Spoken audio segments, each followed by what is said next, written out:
بسم اللہ الرحمن الرحیم۔ شروع اللہ کے نام سے جو بڑا مہربان اور نہایت رحم کرنے والا ہے۔ اللہ تعالیٰ آپ کو اور مجھے دین اور دنیا کی بھلائیاں نصیب کرے، آمین۔ رات کو 3 بار یا حی یا قیوم اس طرح پڑھ لیں۔ صرف 2 منٹ کے اس وظیفے سے اللہ تعالیٰ آپ کو مالا مال کر دیں گے۔ میری پیاری بہنوں اور بھائیوں، یہ وظیفہ دولت میں اضافے کے لیے، مال میں اضافے کے لیے، پیسوں میں ترقی کے لیے بہت ہی مجرب اور لاجواب ہے۔ یہ آپ کو دولت مند بنا دے گا، آپ یقین مانیں۔ جب آپ اس کو پڑھنا شروع کریں گے تو آپ خود کہیں گے کہ اس وظیفہ کو پڑھنے سے میری زندگی بدل گئی ہے۔ اس وظیفے کو کرنے سے آپ کو بہت فائدہ ہوگا، بہت ہی لاجواب ہے اور بہت ہی مجرب ہے۔ جب یقین کامل کے ساتھ کریں گے اور نمازوں کی پابندی کے ساتھ کریں گے تو یقیناً یہ آپ کو فائدہ دے گا۔ انشاءاللہ تعالیٰ اس عمل سے آپ کی خالی جھولی بھی فوری طور پہ پیسوں سے بھر جائے گی اور آپ کے پاس اتنا مال ہوگا کہ آپ دینے والوں میں سے ہو جائیں گے۔ آپ اپنا مال بانٹتے پھریں گے اور آپ کی پھر بھی مال میں کمی نہیں آئے گی، دولت میں کمی نہیں آئے گی۔ اگر کوئی تنگ دست ہے یا کسی نے کوئی قرض لیا ہوا ہے یا گھر میں مفلسی کی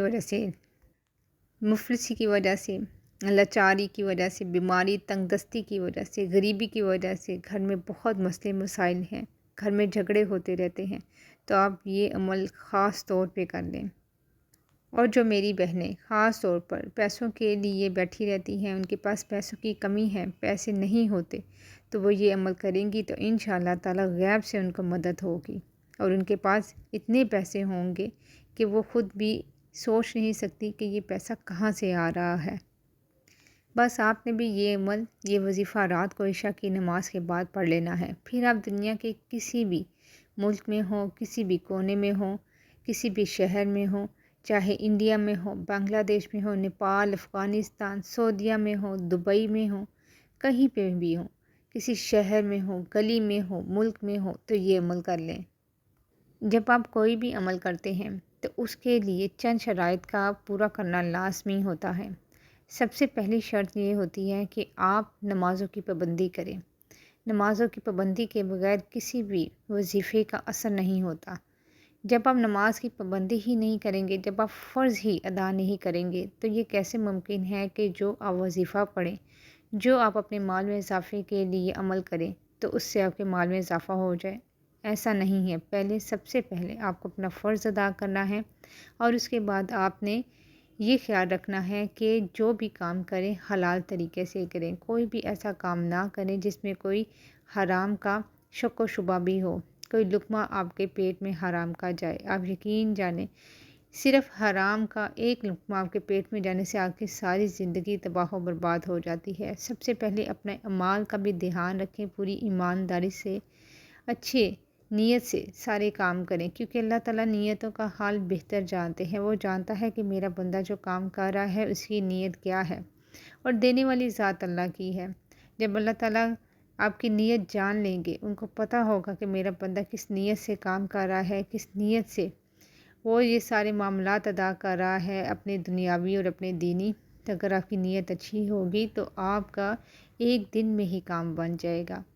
بعض دفعہ لوگ کہتے ہیں کہ ہمیں کچھ ایسا وظیفہ دیں جو دن چڑھے اور ہمارا کام ہو جائے، تو آپ یقین جانیں سارے وظائف ایسے ہی ہوتے ہیں کہ آپ ایک بار کر لیں تو شاید آپ کے جائے نماز کے اٹھنے سے پہلے ہی اللہ تعالیٰ آپ کی وہ مراد، وہ حاجت پوری کر دیں گے، آپ کو مشکل میں سے نکال دیں گے۔ لیکن سب سے پہلے اس کے لیے یہ خیال کرنا کہ آپ کے اعمال کیسے ہیں، آپ اللہ تعالیٰ سے کیسے مانگ رہے ہیں، آپ کا طریقہ کار کیا ہے۔ یہ ساری چیزیں بہت معنی رکھتی ہیں۔ جب اللہ تعالیٰ سے دل لگا کر، توجہ سے، دھیان کے ساتھ، اچھے گمان کے ساتھ، پکے ایمان کے ساتھ مانگیں گے تو آپ یقین جانیں آپ جائے نماز سے اٹھیں گے بھی نہیں تو آپ کی مراد پوری ہو جائے گی۔ رو کے مانگے، گڑ گڑا کر مانگے، فقیر بن کر مانگے، منگتا بن کر مانگے، کیونکہ جس سے مانگ رہے ہیں وہ ہر شے پہ قادر ہے، وہ ہر شے عطا کرنے والا ہے، تو اس کے دینے میں کوئی کمی نہیں ہے، آپ کے مانگنے میں کمی ہے۔ جب مانگیں گے، دل کھول کے مانگیں گے، ہمیشہ اپنی حیثیت سے بڑھ کے مانگیں گے اور زیادہ سے زیادہ مانگیے گا، کیونکہ اللہ تعالیٰ سب کچھ دے سکتا ہے۔ اللہ تعالیٰ سے اس لیے جب بھی مانگا کریں دل کھول کے مانگا کریں، اور جب بھی مانگا کریں اپنے ایمان کی سچائی کے ساتھ، اپنی پوری توجہ اور دھیان کے ساتھ، اور اللہ پہ اچھا گمان کے ساتھ مانگا کریں، کیونکہ اللہ تعالیٰ ہمیشہ انسان کو اس کے گمان کے مطابق ہی عطا کرتا ہے۔ جب آپ کے وظیفے میں کوئی شک آ جاتا ہے کہ پتہ نہیں یہ میرا کام ہوگا یا نہیں ہوگا، تو یقین جانیں اس شک کی وجہ سے آپ کا وظیفہ بھی اثر نہیں کرتا، آپ کا وظیفہ سارا ضائع ہو جاتا ہے۔ پورے یقین کے ساتھ کیا کریں، چاہے چھوٹا وظیفہ ہو تو چاہے بڑا وظیفہ ہو۔ آج کا جو وظیفہ ہے بڑا ہی طاقتور ہے، مال میں اضافے کے لیے ہے، مال میں ترقی کے لیے ہے، مالداری کے لیے ہے، اور جن کے پاس پیسوں کی کمی ہے، پیسے نہیں ہیں، جیب میں پیسے نہیں ٹھہرتے، یہ پیسے نہیں ہوتے، یا یہ جو بہنیں پیسوں کے لیے در در کی ٹھوکریں کھاتی پھرتی ہیں، ہاتھ پھیلاتی پھرتی ہیں، وہ یہ عمل کر لیں تو ان کو اللہ تعالیٰ اس قدر مالدار کر دیں گے کہ ان کو کبھی پیسے مانگنے کی ضرورت نہیں پڑیں گے۔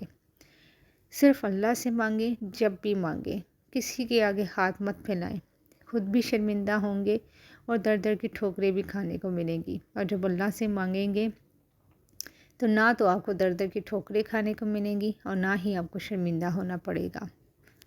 آپ جہاں کہیں بھی ہوں، سب سے پہلے آپ نے عشاء کی نماز ادا کر لینی ہے۔ عشاء کی نماز ادا کرنے کے بعد اگر ہو سکے تو وہیں جائے نماز پر ہی بیٹھ جائیں۔ اگر نہیں اس وقت آپ بیٹھ سکتے یا کوئی ضروری کام ہے عشاء کی نماز پڑھنے کے بعد، تو آپ کوشش کریں کہ رات کو سونے سے پہلے یہ عمل کر لیں، لیکن عمل کو بتائے گئے طریقے سے کیجیے گا۔ کوئی بھی وظیفہ ہو، اپنی مرضی سے آپ نے وظیفہ نہیں کرنا۔ کچھ لوگ اپنی مرضی سے تعداد کو بڑھا دیتے ہیں یا کم کر دیتے ہیں، یا اتنی بے توجہی میں وہ وظیفہ کرتے ہیں کہ ان کو تعداد کا دھیان ہی نہیں رہتا۔ تو ایسا نہیں کرنا، جس تعداد میں آپ کو بتایا جاتا ہے اسی تعداد میں پڑھا کریں، کیونکہ ہر وظیفے کے اپنے موکل ہوتے ہیں، اور اس کے موکل اس وقت کام کرتے ہیں جب اس وظیفے کو پورے طریقے سے ادا کیا جاتا ہے۔ اگر آپ کو کوئی وظیفہ کسی خاص نماز کے بعد کہا جا رہا ہے، جیسے فجر کی نماز کے بعد یا عشاء کی نماز کے بعد، تو آپ نے اس کے بعد ہی کرنا ہے۔ اپنی مرضی سے عمل کو مت کیا کریں، اس کا فائدہ نہیں ہوتا۔ آپ نے نماز ادا کرنے کے بعد سکون سے ایک جگہ پہ بیٹھ جانا ہے۔ سب سے پہلے آپ نے درود پاک پڑھ لینا ہے۔ کوئی سا بھی درود پاک پڑھ سکتے ہیں، سبھی درود پاک بہت پیارے ہوتے ہیں، لیکن درود ابراہیمی پڑھیں گے تو بہت اچھا ہوگا، کیونکہ سب سے زیادہ افضل درود پاک درود ابراہیمی ہی ہے۔ اللہ تعالیٰ کے اسماء الحسنی میں سے ایک نام ہے القیوم۔ القیوم اللہ تعالیٰ کا صفاتی نام ہے۔ القیوم کا مطلب ہے سب کو اپنی تدبیر سے قائم رکھنے والا۔ درود پاک پڑھنے کے بعد آپ نے کچھ وظائف کو ملا کر پڑھنا ہے۔ 3 وظائف ہیں جن کو آپ ملا کر پڑھیں گے، اور یہ وظائف بہت ہی آسان ہیں، آپ بہت آرام سے پڑھ سکتے ہیں۔ اس میں کوئی بھی مشکل یا کوئی بھی ایسا کام نہیں ہے کہ جو بہت لمبا ہو۔ درود پاک پڑھنے کے بعد آپ تعداد میں درود پاک پڑھیں گے، 3 بار، 7 بار یا 11 بار، جتنی دفعہ آسانی سے پڑھ سکیں۔ اس کے بعد آپ نے دائیں ہاتھ پر یا پھر آپ تسبیح لے لیں، جیسے آپ کو آسانی ہو۔ آپ نے یا اللہ یا محمد، یا اللہ یا محمد، یا اللہ یا محمد، آپ لوگوں نے 11 مرتبہ پڑھ لینا ہے۔ اس کے بعد آپ نے ایک تسبیح پڑھنی ہے، یا حیو یا قیوم، یا حیو یا قیوم، یا حیو یا قیوم۔ یہ دوسرے نمبر کی تسبیح ہے، اس کو آپ نے 100 کی تعداد میں مکمل کرنا ہے۔ اور اس کے بعد جو تیسری تسبیح پڑھنی ہے وہ آپ نے پڑھنی ہے، یا ذل جلال والاکرام، یا ذل جلال والاکرام، یا ذل جلال والاکرام۔ اس کو آپ نے 11 بار پڑھ لینا ہے۔ کسی بھی آپ نے تسبیح کی تعداد کو کم یا زیادہ اپنی مرضی سے نہیں کرنا، جس طریقے سے جتنی بتائی گئی ہے اتنے طریقے سے ہی پڑھنی ہے۔ اور اس کے بعد آپ نے درود پاک پڑھ کر خوب دعا مانگنی ہے۔ خوب مانگیے گا، دل کھول کے مانگیے گا، رو کے گڑ گڑا کر مانگیے گا، اپنی پریشانی اللہ کے سامنے رکھ کر مانگیے گا، اور جو بھی آپ کو چاہیے اللہ تعالیٰ سے مانگ لیجیے گا، کیونکہ وہ دینے والا ہے، دینے پر قادر ہے، اور آپ مانگنے والے ہیں۔ جتنا آپ مانگیں گے اللہ تعالیٰ کو مانگنا پسند ہے، جتنا مانگیں گے اللہ تعالیٰ آپ کو عطا کریں گے۔ اچھے گمان کے ساتھ، اچھی نیت کے ساتھ یہ عمل کرے اور عمل کو جاری رکھے۔ انشاءاللہ تعالیٰ اس عمل سے بہت برکتیں آئیں گی، رزق میں وسعتیں آئیں گی، مال بھی بڑھے گا، اللہ کی غیبی مدد بھی آئے گی، اور مال میں اضافہ بھی ہوگا۔ بہت ہی پیارا عمل ہے، مجرب عمل ہے، یقین کے ساتھ کریں گے تو بہت فائدہ ہوگا، نمازوں کی پابندی کے ساتھ کیجیے گا، خود بھی کریں، ویڈیو کو شیئر کر دیں، جزاک اللہ۔